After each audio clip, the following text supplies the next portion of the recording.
Well, good evening, all my little pretty kitties. Miss Bursty here with you tonight with another Game Thoughts video. Tonight is one that I know a lot of people didn't like, but I certainly did.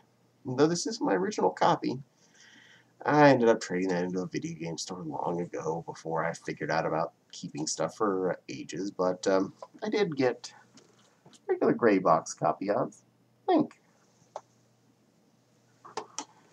So, this was the second of a gajillion Zelda games.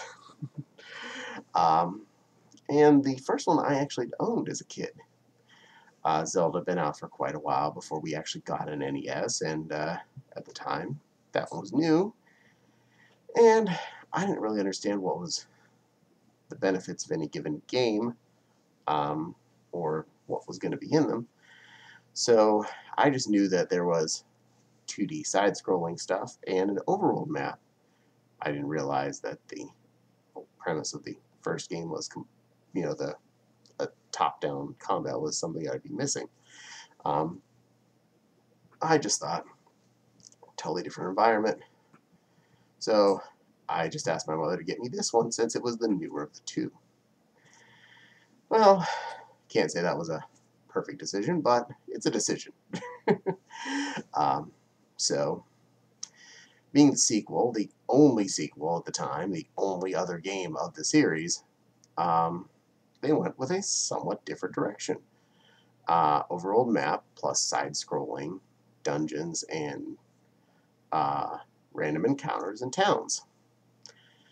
Now, as far as the controls go, your control as the side-scroller is actually quite good, reminiscent of most of the good games of the time. The Mario's, it's about time Mario 2 was out. Similar control to that. Same as a couple Castlevania games that come out. The first one and Simon's Quest. And I felt adequate in the ability to control Link as a 2D dude. The fact that he had up and down for where he could be hitting with. The fact that he had a leveling system now instead of just getting hearts and whatnot at the end of missions was interesting.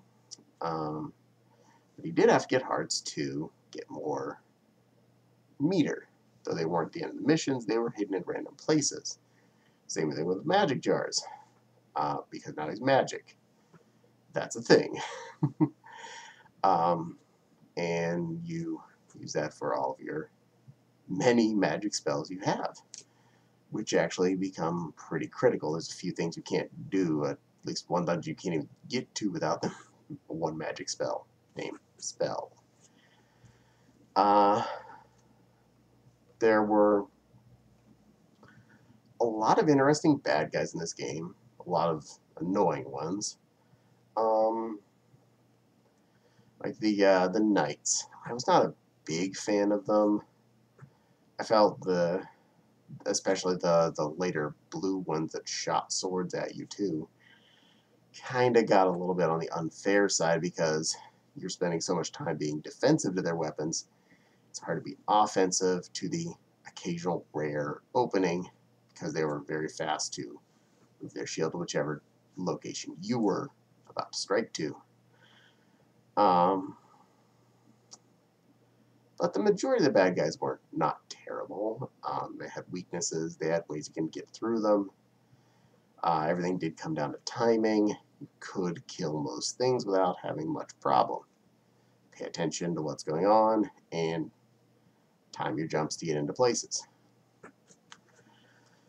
There were a lot of the same kinds of tools as the original game, like a candle and a raft and a few other things like that.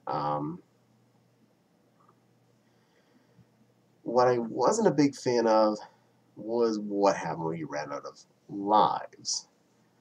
Because, well, in the original Zelda, if you were in a dungeon, you died, you started back at the beginning of that dungeon with 3 hearts. But at least you were where you wanted to be. In this one, you die anywhere but the last dungeon, you start back at the castle, the starting point. Whatever you've done has still happened, but you have to get from the very start of the game to wherever you thought you wanted to be. And that can get kind of tedious. I think you had like 3 lives every time you died. There were some extra mans throughout the game, but you get them once, and they're gone. So it doesn't matter if you get that one up, that you knew where it was, and then use all your mans, you can't go back and get that again after you had to restart. It's gone. You're down to now the original set of mans. This that makes getting one-ups one of those things like, do you get it now? Or do you hold off until you're about to get to the trek to the final castle? Because, well, let's start off a little easier. The first dungeon, not too hard. It's visible. You can find it pretty easily. The townsfolk tell you where to go to get to it. And lo and behold, you win. It's not a hard dungeon. There's also an extra heart container over there that's not too well hidden. This helps. But after that, you end up just south of that area. You have 2 ways you can go. You can either head towards Death Mountain. That's right. Second thing you can do is go to Death Mountain to get the hammer. Yeah, just the hammer, which will make restarting a lot easier from this point. Because you can cycle back, because you can break a rock right near the start of the game to go down to where the second dungeon is, if you've gone and got the hammer. Otherwise, you have a gauntlet to go through to get to where the second dungeon is before you start the process of killing it. And that's a quick way to lose a lot of lives on the way to attempt to do something where you have a finite amount of lives that you need to use for the actual dungeon. Because you die in a dungeon, you restart in that room. You run out of lives, you have to find your way back to the dungeon and then start it again with whatever you've done, like doors are unlocked or items are got. But bad guys are all back to life. The bosses for most of the dungeons are pretty easy to deal with. They're very simple timing things. They're not that hard to get in and hit. And their lives aren't that long. Especially if you spend a little time grinding, getting your attack strike up or your health ratio improved. So,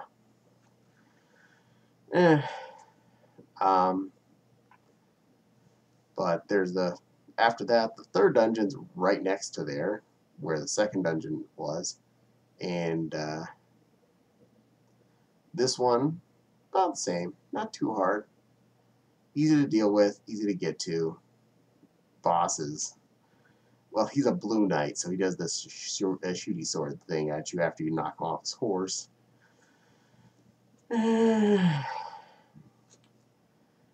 Out of the first 3 dungeons, I definitely think by far he makes the worst boss because he's frustrating. You can predict the first 2 bosses' attacks. You can work around them. You can time things. Him, it's not so easy. But after this, you get to the second main continent. And this is where the difficulty starts ramping up like crazy.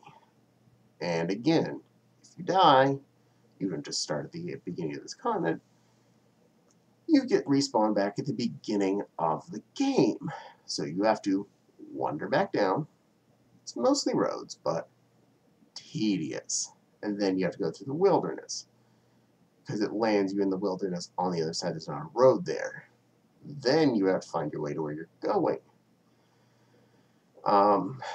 There are 3 more dungeons over here in the main part of the game. they are significantly longer and harder, and significantly longer and harder to get to. And lots of battles you can't avoid, like just forced encounter squares and stuff you have to run into to get through where you need to get through. So it's a lot more effort. But at least the first two I find acceptably worthy. I mean, I don't feel like I'm not enjoying myself. By the time you get to the 6th dungeon, I feel like it's such a trek to get to it. There's a lot of pitfall locations you have to jump across. The things are bouncing into you, so lots of instant death. Doesn't matter how many hits you've taken, you fell in the hole, you lost a life. And lots of harder bad guys that you can't avoid on the way to it. So a lot of extra frustration just to get to the dungeon, let alone do it. And after the 6th dungeon, then there's the giant arduous quest to get to the final dungeon. Now that you've gotten all the crystals, you're getting some kind of crystals, I guess, to fix the world or wake up Zelda or something. Now you have to go through this long, grindy, like Death March quest against these extra hard bad guys to get to the final dungeon. If you die, again, back to the start of the game until you've actually made it to that dungeon. So, this part is just yuck in and of itself.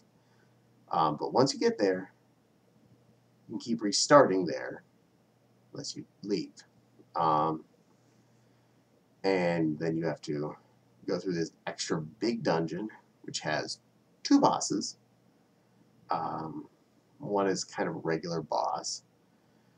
And then the last part being your shadow self, which apparently the kind of glitch way to win is duck in the back corner and just keep poking your sword out. He'll eventually run himself into it enough times to kill himself.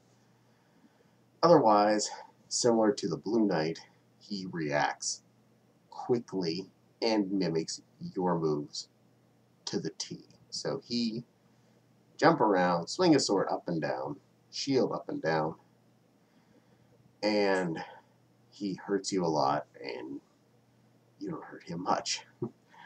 And so your final boss is you, which, to be honest, I find a little disappointing because Ganon was a much more prominent boss. The whole thing would die. It's like, Ganon returns, we win. And now it's like, so we're not going to get to see Ganon, all this, and we just get to see blacked out you as the boss. That's not fun. Anyway, I can't 100% recommend this game. It's fun up to a point, but then that kind of makes a frustrating point where you either force on and play for playing's sake, or you quit and kind of feel defeated because you couldn't get past the final sections. I've tried many times. I've never made it all the way to the end. I think the worst I've ever done is made through the 6th dungeon. But after that, it just, even with more skilled me's gaming prowess, never quite made it all the way through. But for the time, it was fun. I definitely disagree with all the people that say it's not like all the other Zelda, because at the time, it was only the other Zelda. So, yeah, we went for side-scroller for once. Then we went back to top-down for everything up till 3D times, and even now we've gone back to some more top-down ones, like recently we had one. But I liked it. It was fun enough, but I can't really recommend it. It is on the NES Classic Mini, So if you ever want to play it and didn't feel like going out and hunting down a cartridge, you do have access. Yep, that's that. So I definitely want to thank all my kids and cubs for watching my rambling on about Link. One of the games I first remember owning for the NES. Hope you all enjoyed this. And hope you have a fluffy rest of your day. Don't forget to like, comment, and subscribe, and the little dingly bell. Dingly bell makes the YouTubes happy. Share the video with your friends. If you're so inclined, Patreon link will be in the description. So for now, have a fluffy, pretty rest of your day, and Bursty loves each and every one of you and hopes you're happy. Be happy for me, okay, kids? Bye.